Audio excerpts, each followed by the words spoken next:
Hey everybody, and welcome back to Disco Elysium. What are we gonna do? I'm not even sure what our objectives are in this episode. I thought we had made progress towards, doing the autopsy, and then I did that skill check and decided no, we needed to do more research or more investigation of the body. Why I did that, I don't know. We just did. So we need to buy yourself some more time to figure out what you're missing about the corpse. Try to find out. Or we could just send the body to processing. After you've sent the body away, you can't take it back. Or also, we need to find out what's so special about the borscht.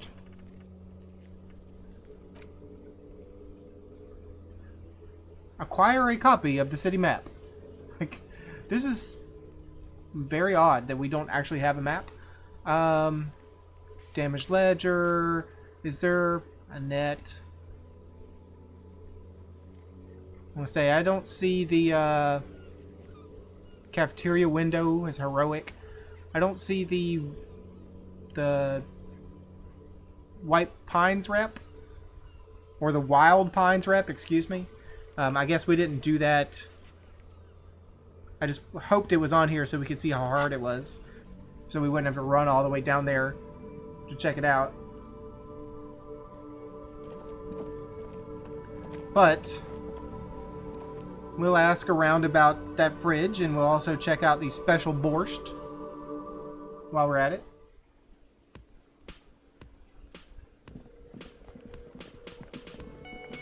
Okay, Garta. What can you tell me about a fridge? I'm in need of a fridge. Yes, for the dead body. You want to put a dead corpse in my fridge, right? How did you know? Who told you? Correct him. No. No, we want to put a very important dead body in your fridge? Yeah, that's the gist of it. How did you know? We want to put a very important dead body in your fridge. I don't care. You're not putting a dead body in my fridge. I'm not going to even ask why. You're just gonna say something mean. Why not? Because this is a culinary establishment, not a morgue. I can't believe you'd even ask me. Thank you, Kim, for butting in. It would only be for a... Lieutenant, you too? You're not asking too? No, the answer is no. I will not turn this place into some kind of macabre circus. Let's go talk to the Fritz clerk. Okay, goodbye. While we're at it, you there, Mr. Man, the cook, can you tell me about the borscht? I need a fridge to store a corpse. Can you get me in?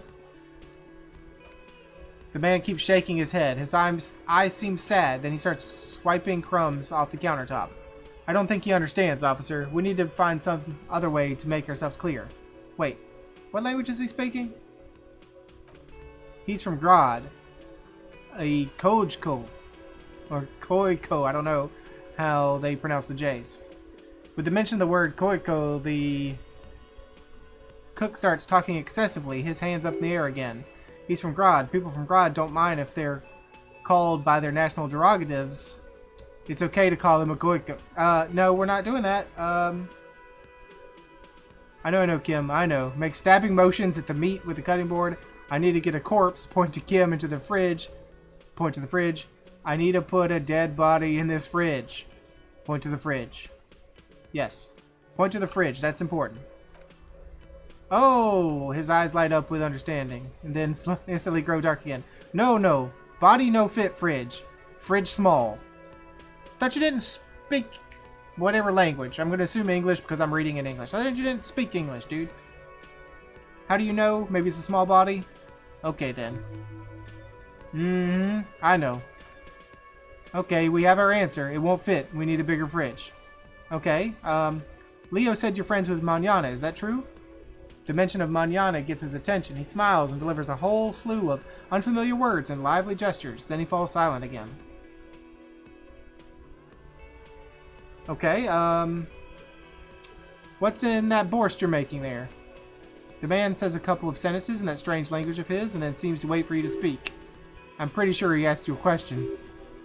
He doesn't know your language. You could just say something in return. Yes, no, Mercury rising, Sorry, I don't understand you. I mean, why would we lie to the man? No, I don't understand. I'm sorry. Just one word. Sounds quizzical. Then he waits. That should be your answer, with his brows arched. Yes. No. Do we have any indication? Couple of sentences. Seems to wait for you to speak. Yeah, okay, yes. The answer is yes. The man looks at you, then at the soup. His face lightens up. He picks up a bottle from the shelf. Borscht. Need more vodka. Okay. The borscht needs more vodka. I got it. Okay, so it's vodka that keeps the man happy and in good spirits. Clever move by the Union. Of course, vodka. Now that makes sense. Now that makes it a very special borscht indeed. Turn it up and then ask for some yourself. Turning it up seems like a dangerous idea, honestly. This place is a powder keg. Yes? Turn the vodka up? No. No vodka. Cut it. I'll leave the cookie to you. Yeah, let's cut off their supply of vodka. No more vodka for you.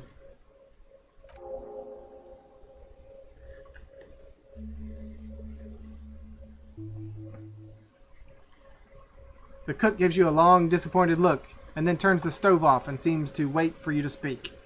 Maybe it would be better to get them all drunk, but drunk, angry men with weapons? I don't know about that. Okay. Stay masculine, dude. See you later. No more vodka for you guys.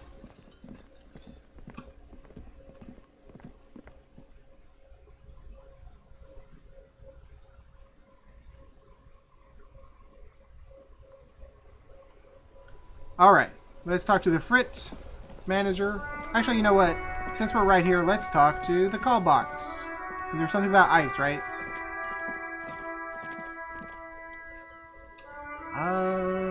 This one's locked, but we need to put a skill in Volition.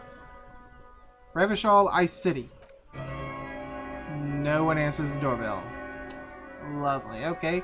Revachol, Ice City does not help. Did that update our quest? Come on, quest. I don't think so. Ask Fritz. Okay, Fritz with the 3 T's. Come on. Let's hustle. Hustle, hustle, hustle. It's 1 o'clock. Equip a flashlight in low light areas, but I don't have a flashlight. Oh, I need to check something. We picked up the pry bar. We picked up the chain cutters. I was hoping it would say equip this to open lock containers in the world. Equip these to open lock containers in the world.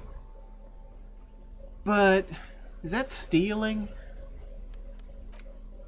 If we just run around breaking into things, it sounds like stealing. Are we a thief? Is this about the questions again? Because I don't really know anything. It's not about the questions. It's a new question. Do you have a fridge? Mm-hmm. Right behind you. You're right. This is a fridge. Wicked. I need to store a corpse in there. You're joking, right? Yes, this was just a joke. A bad one. Never mind. It would never fit. No, I'm not joking. I need to store the corpse of the hangman in your fridge.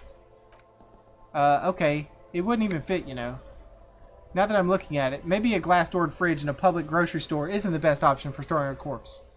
I guess you're right. Plus the fridge is too small and anyway. Okay. Well, thanks. Well, crap. Now we're out of ideas. Now we have to go to Kuno. Kuno? I really don't want to go to Kuno. Well, by the time we get there, I think I may or may not be past the demonetization child-friendly 10-minute mark.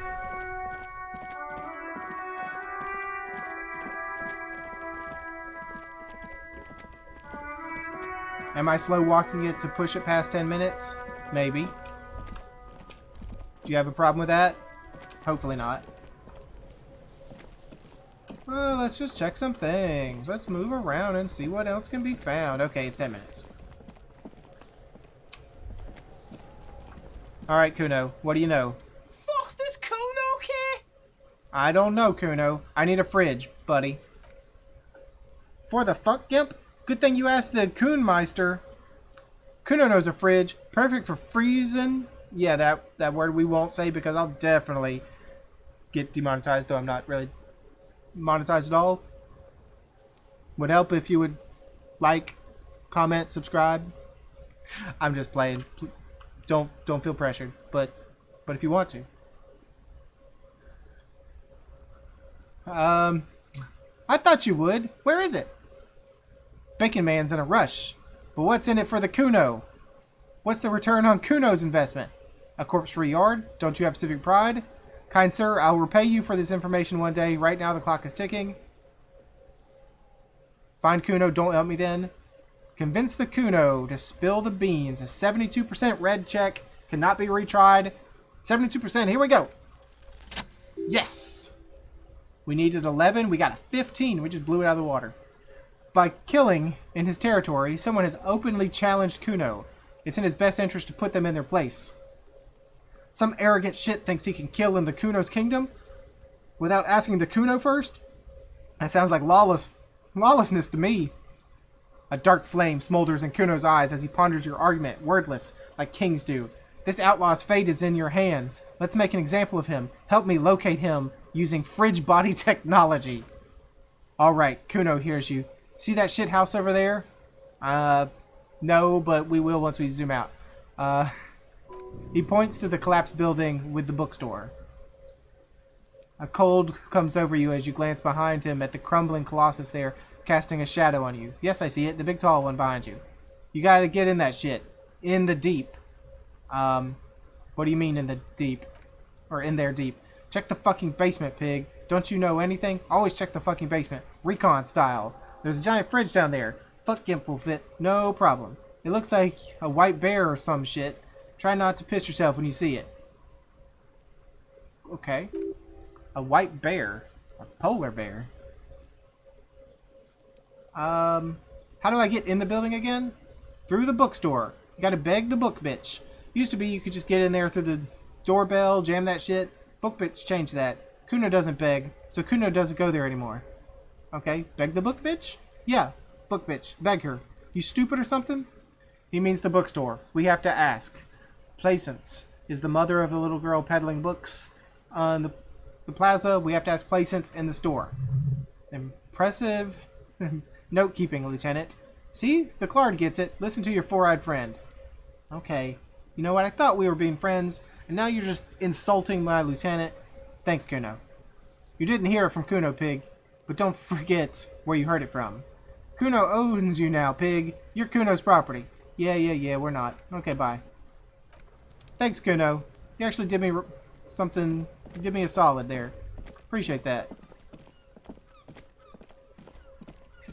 Alright. Push. Little girl. Actually, what are these books? This is a book about pate. A book about Boadero culture. It promotes freedom and roaming upstream. A book about the future. The government reads your mind using radio technology.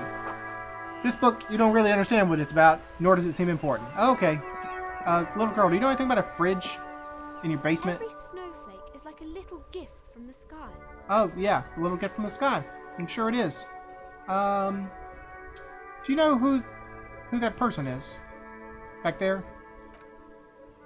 That's Auntie Billy. She's nice, if a bit distressed. She's your aunt? No, sir. She's a working woman who comes to look at the books a lot. And why is she distressed? I think she has a bad husband. Not very nice or helpful. Okay.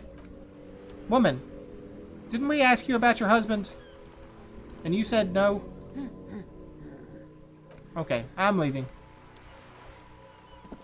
Okay, Placence. Please, let me into your back room so I can see this giant polar bear fridge thing. Please. Hello again, esteemed officer, and welcome to Crime, Romance, and Biographies of Famous People. Hello, Placence. I was told there's a huge fridge in the building cellar. Could you leave me there? A fridge? She fidgets with her pendant. Ah, there is. She's getting nervous. Something's up. No, I don't know anything about a fridge. Aren't you interested in books? For whatever reason, she's lying to you about the fridge. Seems like you have to find your way to the cellar.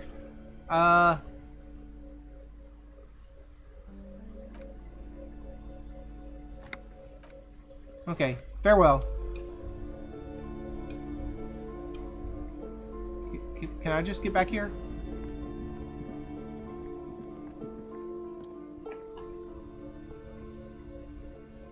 You see a tattered set of curtains and a polyhedron-shaped cage-like trinket. Examine this cage-like trinket. You see some kind of charm, an irregular polyhedron assembled from bones, sticks, and straws. Inside, a disturbing fish head with empty eye socket stares at you. From the look of it, this is a traditional Seminese ward meant to provide protection against ill luck, bad dreams, curses, and other supernatural scourges. And who are the Seminese? Inhabitants of Ile de Fantôme, the Seminese island down south. Aside from poking at it suspiciously, there's nothing else to do with the fish head charm at this time. The curtains remain shut before you. Okay, we could just open the curtains. We can ask her what's behind the curtains. I mean, if we open the curtain, she's definitely going to see us. So, I mean, we might as well announce our intentions. What's behind the curtains? Nothing. Now please go back to browsing books. Don't you feel compelled to look at the books? The books are all you care about. She speaks almost as if she's trying to put a spell on you, urging you to buy more books. Oddly enough, the more she tries to draw you away from the curtains, the more alluring they become. Okay, we're doing it. Let's open the curtains. What's behind door number 1? Just as you're about to pull apart the curtains, the petrified voice of the shop owner cries out once more. Sir, don't touch that! I told you it's off limits for the customers! Her hand has closed around her pendant, her fingers nervously playing with the talisman. Parapsychologically speaking, we're done if you decide to open them. I won't be held responsible for the consequences. It's too dangerous. She looks away, mumbling. Why is everyone always messing with the curtains? Why can't they just buy books like normal people? I heard there's a fridge there that I need. Ma'am, this is different. I'm a police officer. I need to get in there. But I sense this place calling for me. I must investigate beyond the threshold. I don't care. You can't stop me. I'll open them. Alright, I'll think about it for a while. No, ma'am. I'm a police officer, and I need to get back there, please. Why? It's not like anyone was killed there. She stops abruptly as her hand flies over her mouth, baffled by her own bluntness. I'm sorry. I don't mean to be so impolite. Just please don't go there. I can't allow that. You'll only make things worse and unleash the powers. The curtains do seem frail suddenly, not robust enough to contain a slippery darkness. Someone was killed there. Was our hanged man killed here? He wasn't killed by hanging? He was killed in the bookshop? Or is she just a crazy woman? Wow, this story. This story just... something else. Okay, I heard there's a fridge in there, and I need it. Everybody suddenly needs something from there.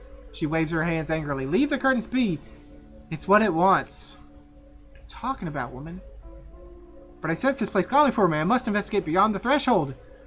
You do? My God, even more reasons to not mess with the curtains. Just step away, dear sir. I don't care. You can't stop me. I'll open them.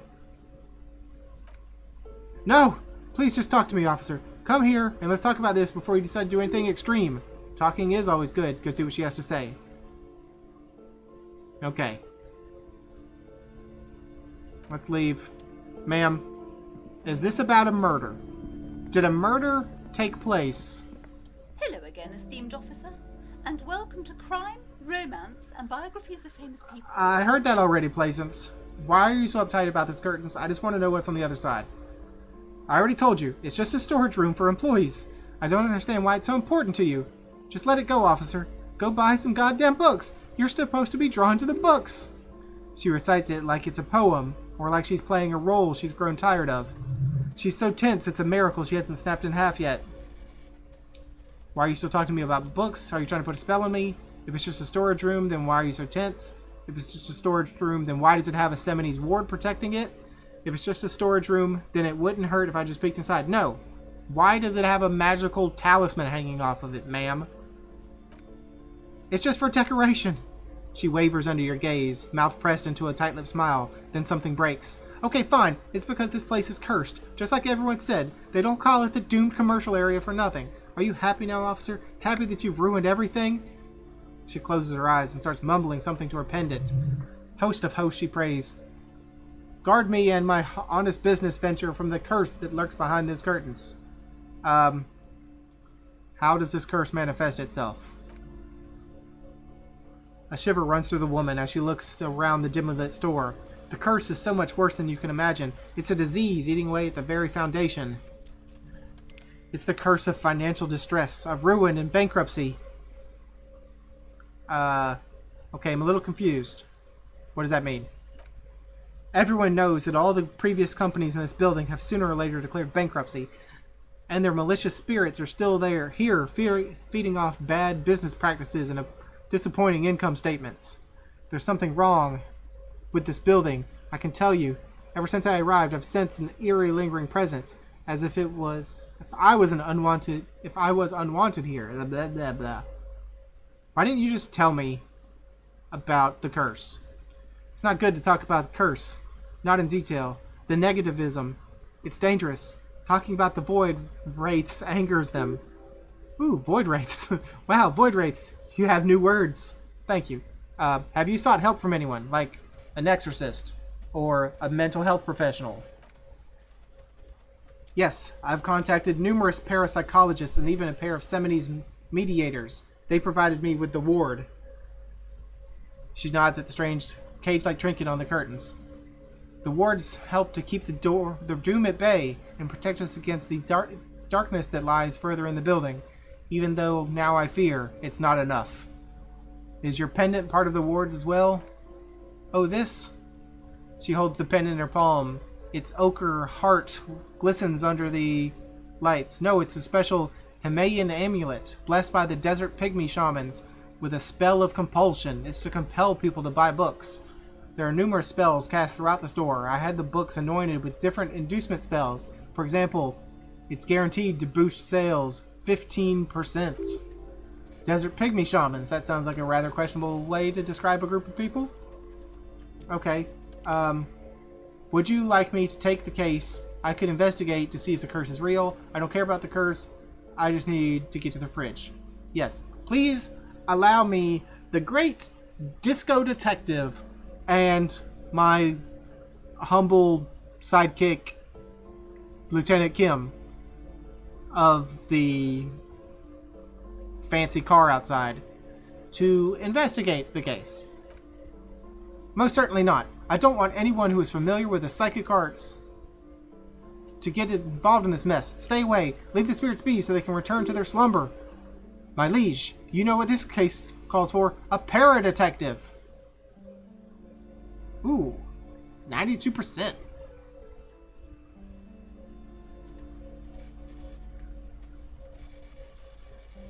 I need to get to the fridge in the cellar. It's a police matter. I have a dead body to take care of. I don't think we should talk about a dead body to the woman that's freaked out about ghosts and spirits and demons and all that. Let's just ignore the dead body and let's go for the drama. Convince her to let you investigate the doomed commercial area. Here we go. Paradetective. Whatever our name is. I forget already. 92%. Woo! Wow, that was an incredibly low roll. We needed a 10. We got a 10. Wow. Wow, that was almost really bad. Slither up to her, you silver-tongued fiend. Show her what world-class perfidy looks like. Wait, what if I don't want to lie? Ma'am, I came here to help. I've handled paranatural situations before. Are you sure? Don't think I haven't seen charlatans before. I have returned from the void, a paradetective from a long line of paradetectives. You're no paradetective. You look nothing like one, and you're clearly a drinker. Pardon me for being so blunt, but you look like one. The lieutenant keeps his usual stony calm. He silently picks up his notebook. I admit, I've had my share of drinks, but only because the spectral realm is parapsychologically taxing. You see, it's necessary to drink the spirits in order to contact the void.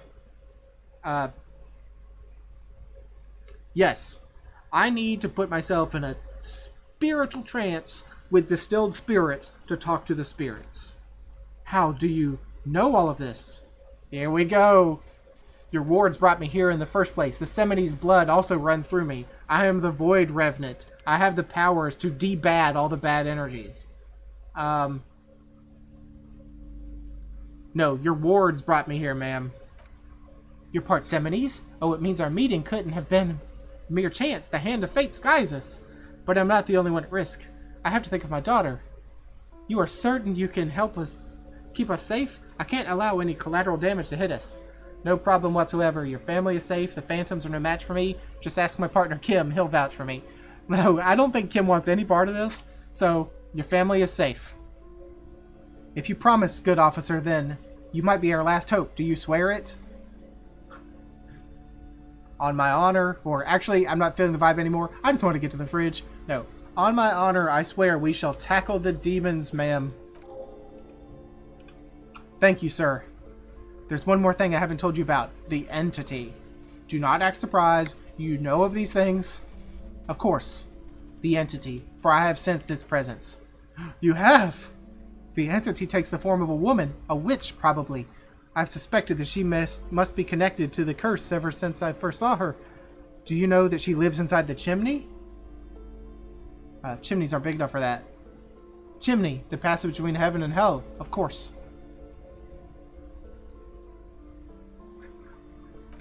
Yes, that chimney is part of the building's central furnace, and it's enormous. She's barricaded herself behind some metal security curtains. God knows what she's doing in there. Part of the building's central furnace, and she's barricaded herself behind some metal security curtains. Is that connected to the blue door in the kitchen of the Whirling? And or is it connected to the task that Everett Clare wanted us to do? He wanted us to open some door. Does he want this woman?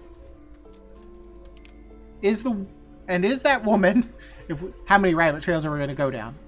Is that woman the one that was looking for my gun? Did she buy my gun at the pawnbroker?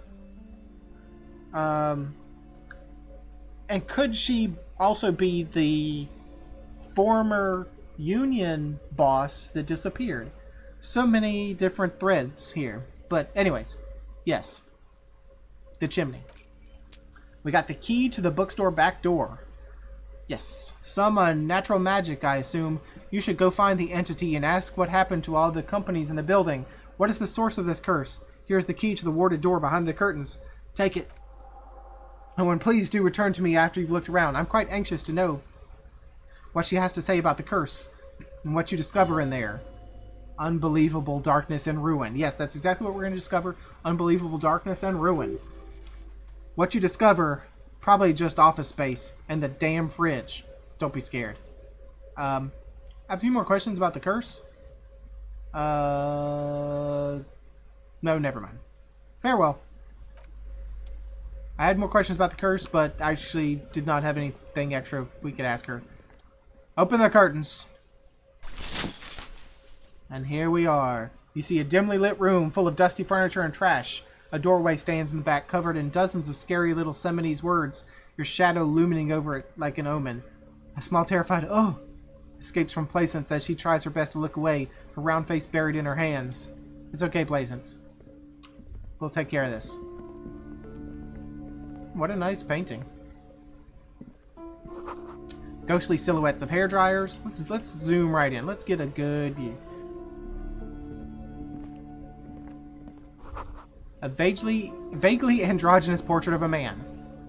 Are we sure that's a man? Looks like Guillaume Le Million, that hair poster.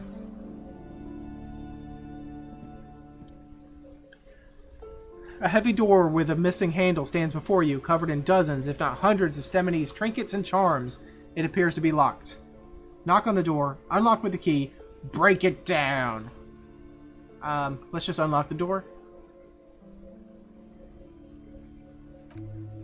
After exerting some force, you manage to turn the key. It's eerily silent. The door slides slightly open, letting a draft of cold air into the room. You feel the tiny hairs on the back of your neck rise up, as if someone's standing right behind you. Touch the back of your neck. What is this feeling? Outside, the wind howls in from across the bay. The buildings at Rue de Saint-Ghislain stands like a matchbox on its side, with men inside like little wooden sticks ready to catch fire.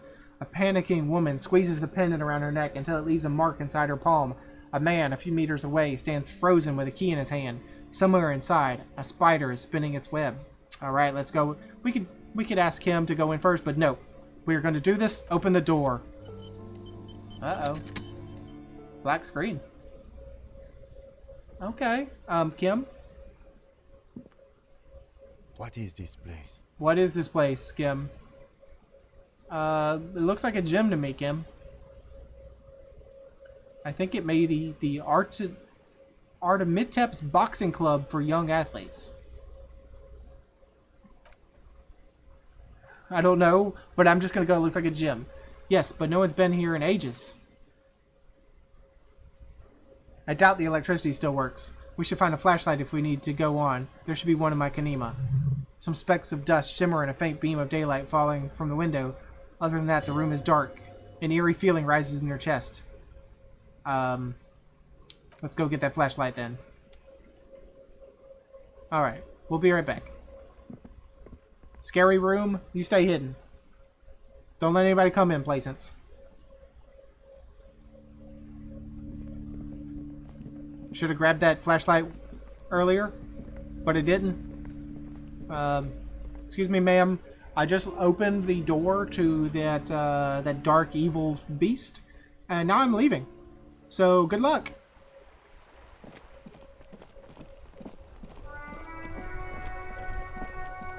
Kanima Motor Carriage, let me have your flashlight.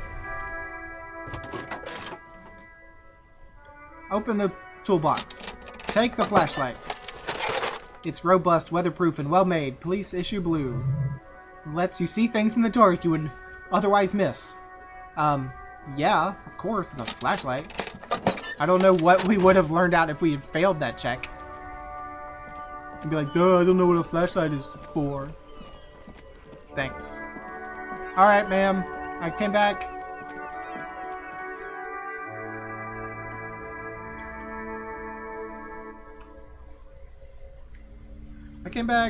And now I'm going back to speak with the demon again. Thank you for your patience in this matter.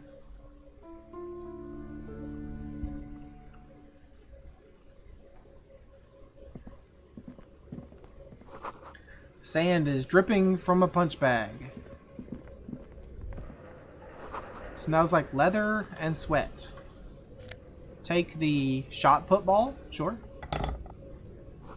The poster says Sitius Fortis. The rest is worn off. Let's lift the dumbbell. A barbell, not a dumbbell, a barbell. A barbell lies on the floor. The color has worn off its weight plates. It's 60 kilograms. Your triceps hum at the sight of these weights. Show the world what kind of beast it's dealing with. Lift them. There are no collars on the barbell. This is a safety hazard. We only have an 8% chance of doing it. Look, Kim, it's a trap. There are no collars on the barbell. You're right. The weights may fall off. Better not touch them. What kind of bastard would just remove the collars? It should be a felony. Actually, I don't really care about safety hazards. Yeah, what kind of bastard? It would be a violation of EPIS safety regulations if the gym was still operating. But it isn't. No one's supposed to come here anymore. Okay. Check out well-worn wall bars. Okay, let's check out our inventory.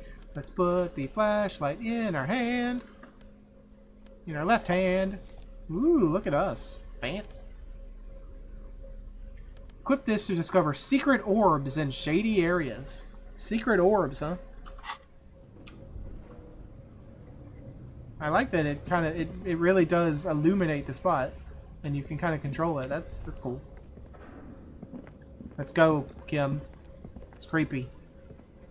It's creepy time. Let's move further, Kim. Come on. The hallway is blocked by old window panes and debris. Looks like the remains of the 24-hour window repair shop. Oh, I like you can see down the hallway. That's cool.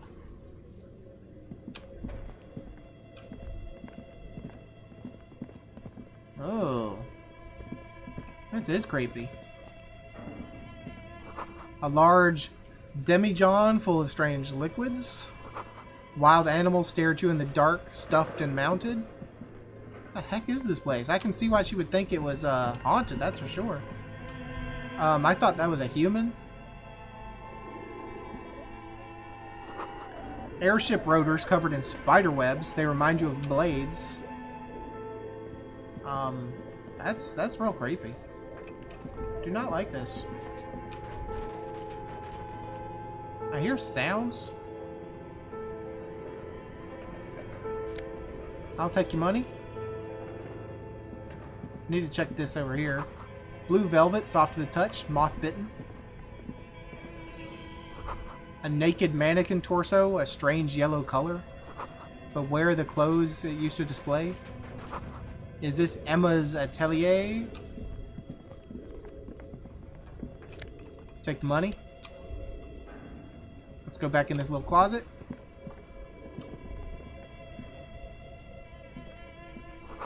Steel rotor blades bearing a Slipstream logo.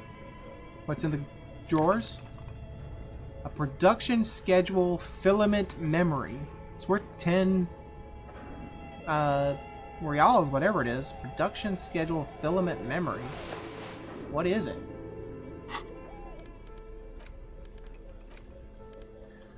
The cube-like crisscross of filaments feels oddly fragile in your hand, its intricate structure covered in dust. Silver tape on the side reads production schedule.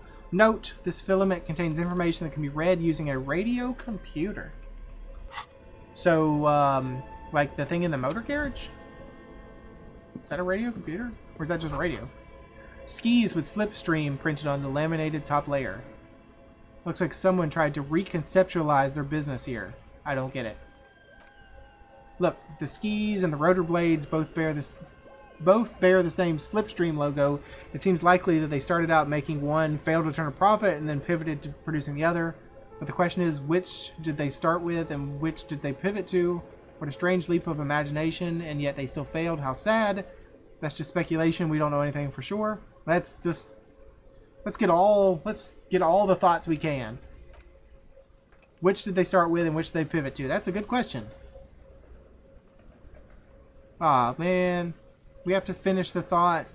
I hoped it would be a thought that we could conceptualize in our head. What a strange leap of imagination, and yet they still failed. How sad. That's just speculation. We don't know anything for sure. Yeah, sad that you could fail at two businesses. Basically, you could fail at a rotor making business, and you could fail at a ski making business. How sad. Reality is ruthless.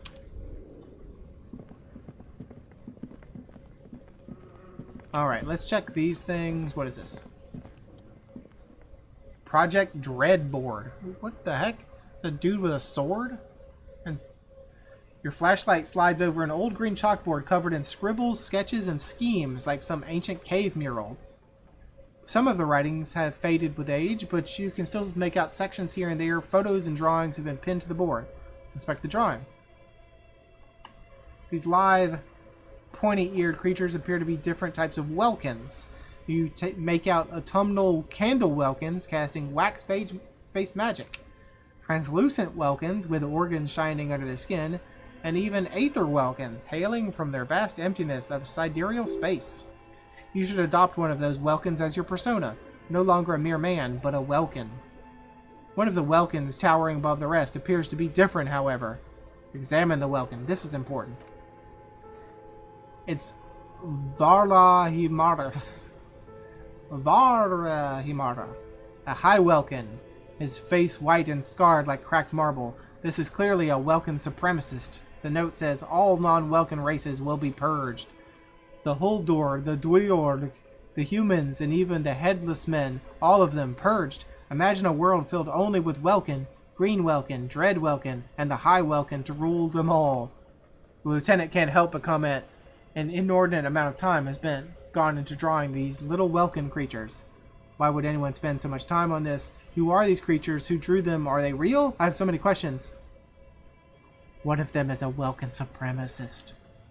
Well, this has been educational. Let's move on from the Welkins. No, one of them is a Welkin supremacist. Political commentary. That one has a great beard, too. Yes. Why would anyone spend so much time on this? Some people really like building a world, I think, even if it's just for a game. Is this a personal comment from the developers about the developers? Who are these creatures? Who drew them? Are they real? This looks like concept art for a project. It's not really real. Well, this is all I need to know about Welkins. Inspect the photos. The photo collage depicts barren, icy landscapes wrapped in perpetual night. You see permafrost and glacial landforms, dead trees groaning under the snow. Entire oceans have been frozen from shore to shore. There are pictures of settlements on dried-up riverbeds abandoned in a storm, animal corpses in the dark, carcasses and bones. You see primitive oil rigs built into glaciers by boreal Dweorg, yurts under the snow, great mammoth-like beast of burden. Albeit dark and cold, this vision also feels cozy in its own way, like eggnog or morphine, a much-needed respite from our own world. A pinned postcard reads, "The heat death scenario. A desperate fight for geothermal energy engulfs the world as Wirral becomes untethered from its sun, drifting through the universe." Okay, inspect the schedule. This is a monthly calendar from the year 50. Cryptic words like sprint, daily minimi, and GPI span the marker grid, the grand scheme of production and money. It looks a bit like an academic calendar, only much more brutal. Minimi stands for mini-meeting. It's part of a bigger framework for managing work called RUN. Station 41 tried to implement it a few years ago, but failed. Keep reading, what happened? As time goes on, the numbers on the boxes grow rarer and rarer. The board only becomes an empty snowfield in the final days. Only failure and regret dwell in this region. The lieutenant looks at the frigid ice field of nothingness and concludes, looks like they didn't make it. A note in the bottom left corner of the chalkboard says, "See the production schedule filament for details." Well, we have it. Inspect the notes. The handwriting is only partly legible, but you can still make out 3 slogans: "Call in, tune out," "Wirral Untethered," and "Heat Death of the Universe." The full text reads, "Heat Death of the Universe is the new black." Another note says, "The biggest advancement in role-playing systems since the 30s. Outside, a cold wind wraps the building in its bosom. Snowflakes in the wind. An odd woman passes what the locals call the doomed commercial area. She tries hard not to look at the bookstore windows. It's unwise. Okay. Is this the filament thing? We'll check that in a second. There's a door here.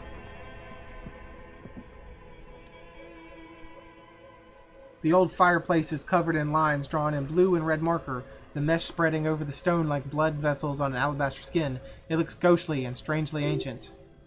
The whole thing resembles Kedron mosaic tiles, very pesantic. Hold on, how do I know what Kedron mosaic tiles are supposed to look like? History class. Students with their textbooks open, studying the roots of our civilization. Those aquarelle blue tiles look beautiful in the sun. And what am I looking at again? Radio frequencies, it seems.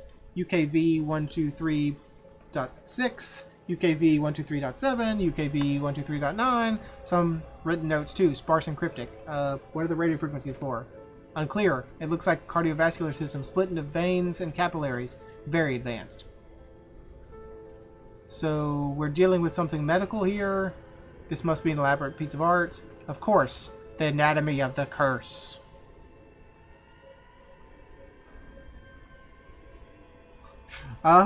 The anatomy of the curse. We're dealing with something medical.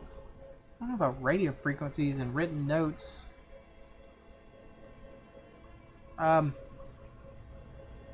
Okay, the curse. Let's say the curse.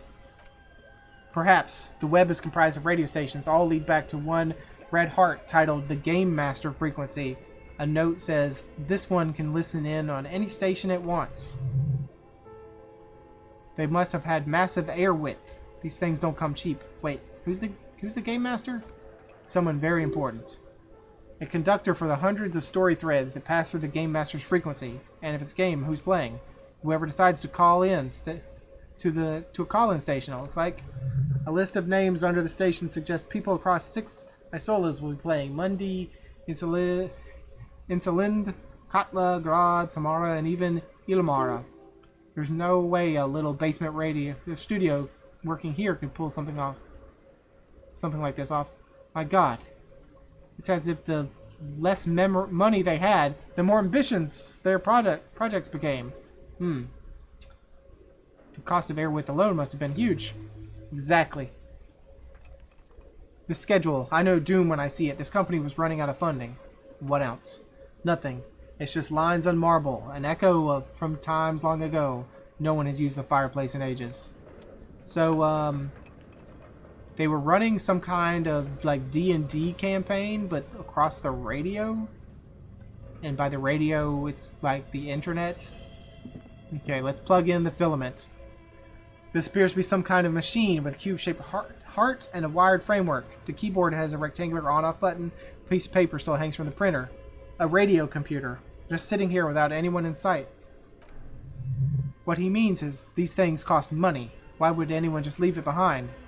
But we're looking for a fridge and we're pressed on time, so... On the other hand, it's not that I'm not interested in abandoned radio computers. This is the REM Civic Radio Computer model RC5120, equipped with a Feld mainframe and a REM-compatible printer. Do you think I should turn it on?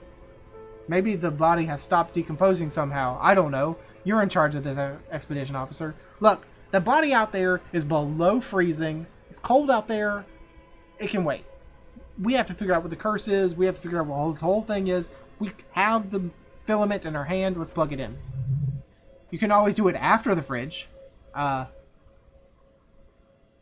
let's turn on the machine. The machine lights up like some prehistoric animal stirring from its slumber, revealing virescent... What a sound. Virescent play and print keys on the keyboard. The hatch on the machine's central compartment is wide open. Look in the compartment. It's empty, like a beehive without its brood. Some cables have been left tangling, disconnected. The filament you have would fit perfectly inside the compartment. Insert the production schedule. Like a smooth drawer, the filament slides into place. On the keyboard, the play button starts blinking. Press play.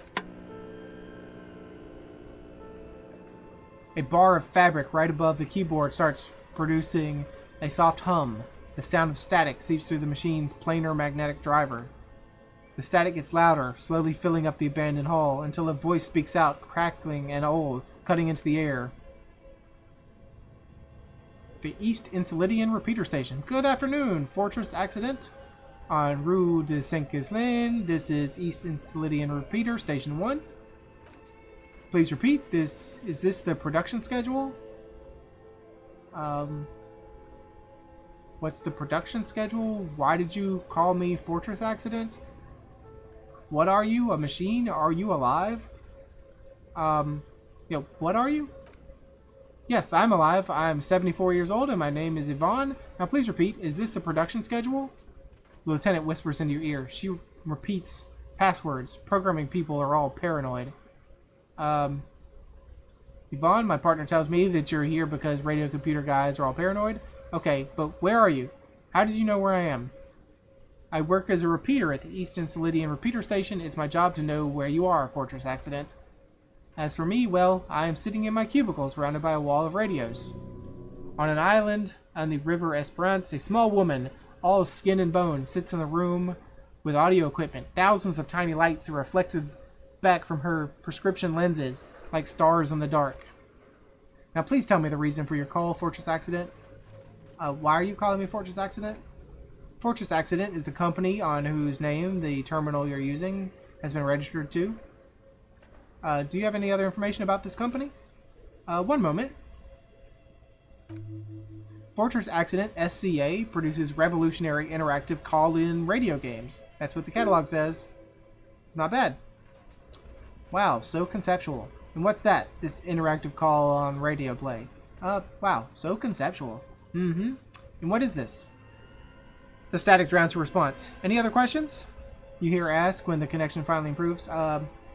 What's the production schedule? The filament you have inserted into the reader. Oh, you mean that glowing thing I put in? Alright, thanks for the explanation. That was a question. Have you inserted it into the core? Yes. Good. Please repeat the password. Password. Of course it would have a password. That's why there's a human administrator involved. A password? I'm really bad at passwords. Can you give me a hint? No. Is it my birthday? Still no. This is the police. Please open this thing. The voice recites, I am contractually obligated to protect the privacy of the filament holder Fortress Accident. Without filing a warrant with Lintel, I cannot give you access to this filament. I'm afraid we're not doing that unless we want to wait for a month. Now can you please repeat the password? I don't know the password. Received, I will register this login attempt. Don't worry, passwords have a way of turning up sooner or later. Fortress Accident, is there anything I can do for you? No, that's all. Thank you and goodbye. Press print? Nothing happens. Okay, so we have to find a password. Scribbled across a notebook, developers of the most advanced RPG in the universe. Kim, what do you want to talk to me about? Okay. What do you think is going on with that computer, chalkboard, and fireplace? I don't know what's going on with that computer, chalkboard, and fireplace. Someone tried to exorcise the curse using technology. Looks like an undercover counterintelligence program. It's just a failed business. The only question is, what the hell were they making? An undercover counterintelligence program. I mean, is it really? I mean, we could make it to be, but I think it's just a failed business. An undercover counterintelligence program.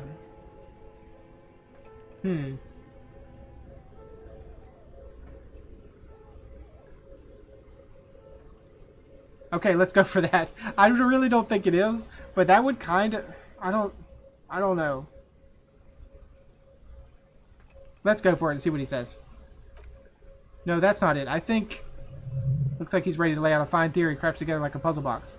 Looks like one of those popular pen and paper role-playing games, only these people were trying to automate it. Make it work on radio computers.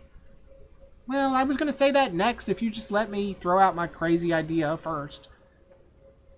How were they planning on doing that? Through call-in stations. None of the players have to be physically present. Anyone in the world can participate in the game as long as they have a two-way radio. Then there's the Game Master frequency that listens in on the smaller call-in stations. I think that was supposed to coordinate the stories, function as a master of ceremonies. Coordinating so many games would take a whole switchboard of people, possibly divided into sub-frequencies. Has anyone ever done this before? Not to my knowledge. They make automated games in Krod, Messina, Koningstein, you know, places with industry, not in Revachol West, among the ruins. But I don't think anyone has attempted to create an inter-isolary game before. We don't have the technology. And this was a role-playing game? Indeed. Because Welkins are the dead giveaway. Role-playing people love that stuff. The world looks like a modified version of the We're All board game with a heat death thrown in. Super cool. Someone should give them millions of real immediately. This game is too good to be left unfinished. What do you think happened to this company? No idea. They stopped filling out the schedule on the chalkboard. Wow. Indeed, it's ambitious and untethered from reality, but they were insane if they thought they could do this. It was just a play to cheat money out of their investors. The curse got them. I see no other explanation. The world is cold and lonely. This would keep it company. Let's finish it. Do we have any money? Let's give them more money so they can finish it and make it even bigger. No, let's finish this game, Kim. A half smile breaks out on his face. It's too late for that, I'm afraid. The pipes howl and a rat crosses the floor. Okay, let's keep moving. No, you want to do it, Kim. I saw that. Okay, I don't know if I wanted to go in this room. But I went in this room. Can we go back?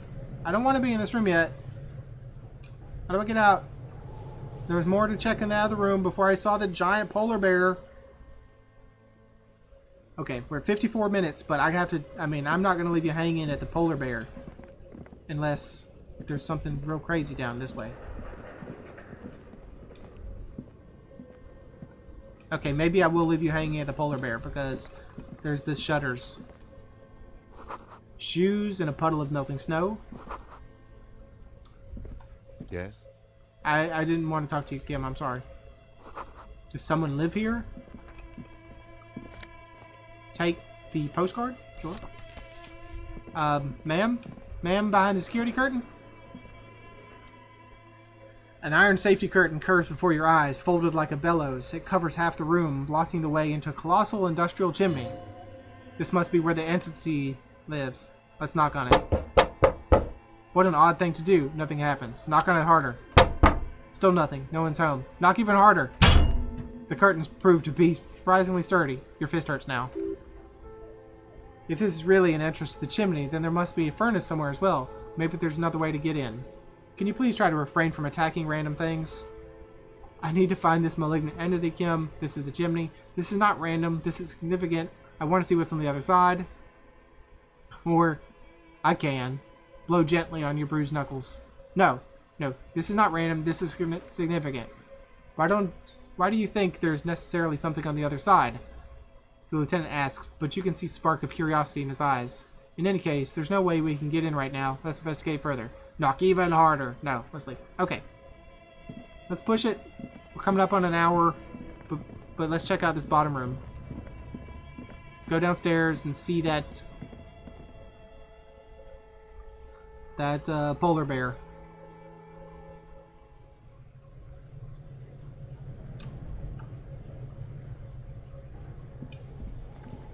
What do I got in the drawer? Money and some magnesium. We'll take it. Oh, well this is the entrance to the furnace that we can crawl up, huh? Hello, giant polar bear. But let's see what else is in this room first. There's a lot in this room. Okay, so let's check the polar bear first. Ice bear fridge. You see a terrifying ice bear with a strange compartment in its belly. The door is covered in frost and the bear's eyes are glowing red. The bear looks oddly realistic. Is this taxidermy? This must be the fridge you were told about. Look inside. See if it's big enough for the corpse. Let's open it. A gust of freezing air, cold air, rushes to greet you. You hear a low grumble as the bear regulates itself. This is the inside of a refrigerator. The lieutenant takes a peek inside. His hand has found the holster of his gun. Relax, Kim. It's the fridge, remember? No, let's just look inside. The shelves are empty. All you see are crumpled ice cream wrappers with the brand name Revachol Ice City. A handwritten note has been attached to the door. The fridge is huge. I mean, yeah, I guess it's kind of huge. This is clearly the fridge. It looks big enough for 2 corpses. Take the note from the door. Examine one of the ice cream wrappers. What's a giant bear-shaped fridge doing in an abandoned cellar in the first place? Okay, let's look at the note. You pocket the note and the little fridge magnets, keeping it on the door. Okay, examine the ice cream wrapper. A friendly cartoon bear smiles back at you from a glossy cellophane wrapper. It looks nothing like the fridge. The paper still smells of vanilla and chocolate.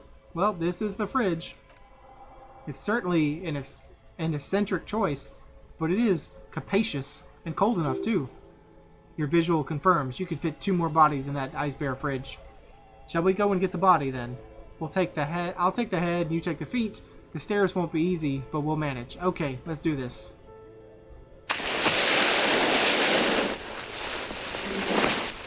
The body is heavier than you expected. And stinkier. It takes half an hour to get it down to the basement, then 10 more minutes to stuff it in the fridge. The lieutenant takes a step back to admire your handiwork. Beautiful. A dead body in an ice bear fridge. This is some of the best police work I've ever done. You have created an ice bear sarcophagus. Behold, we have created an ice bear sarcophagus! Talk of the ice bear sarcophagus must not leave this room. I think this is a glorious achievement and people need to hear about it. We did our best with the means at our disposal. Yeah, I'm not proud either, but we did find a fridge. This isn't police work, Kim. It's art. We're artists and this was our vision. No, we did our best. Did we though? Okay, maybe we did. At least we've stopped the body from decomposing further. Now you can conduct another inspection under controlled circumstances. Well, that's real low.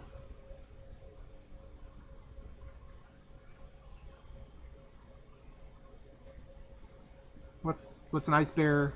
What's a giant bear-shaped fridge doing in the abandoned cellar in the first place? Good question. It looks like an ice cream fridge.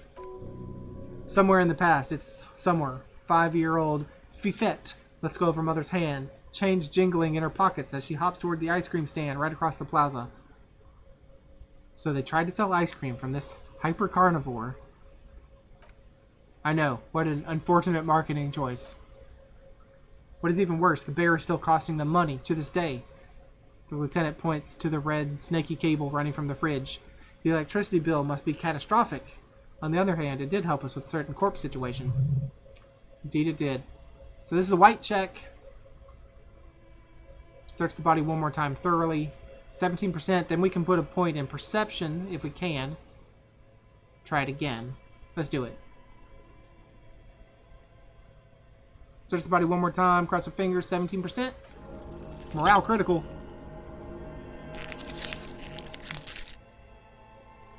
Well, you touch the dead man's body. His skin. We needed a 14 and we got a 10. His skin is cold. It was perception. His skin is cold, light blue, silvery with the light of the fridge. You still have no idea where to begin or what to do with him. It'll come to you sooner or later. At least he's safe here until then. It's a perception check.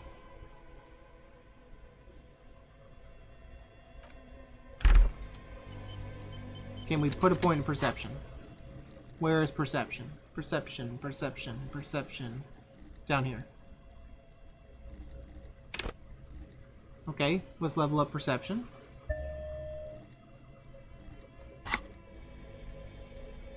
Check our equipment. Do we have anything that...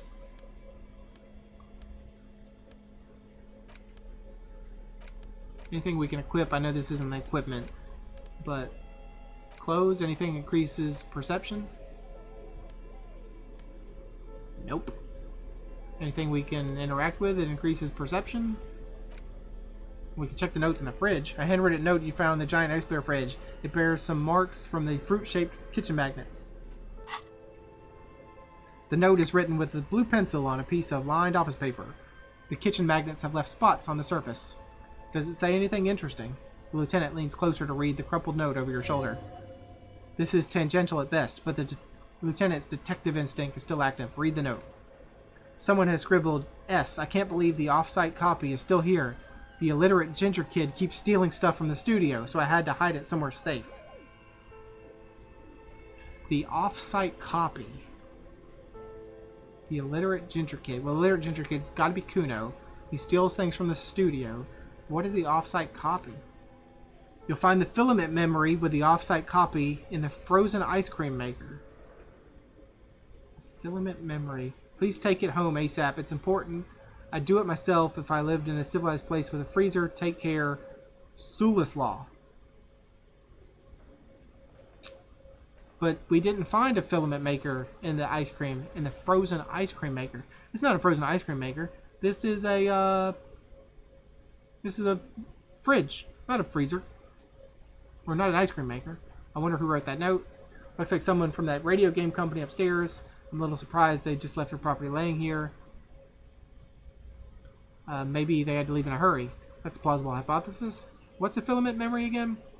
It belongs inside a radio computer, storing its memory. It's like a tape. You listen to disco tapes, right? It's like one of your disco tapes, only for a computer. Who's the illiterate ginger kid? Really? You don't have a single guess? You mean Kuno? Well, I'm sure that child would love to get his hands on a filament memory, even if he doesn't know what to do with it. He'd probably try to pawn it for speed based on our encounter. Do you have any idea where the frozen ice cream maker could be? I don't know. I assume it's somewhere close to the ice bear fridge. Well, yep, I'm sure you're right about that. But, it's probably that thing right there, honestly. We will check on that in the next episode because we went over an hour now. in an episode that I thought we would not get anything done, or I was very confused about what to do next, we get this curveball thrown here. This is wild. This game's great. Okay, well, thanks for joining me. Hope you enjoyed it, and I hope to see you again next time.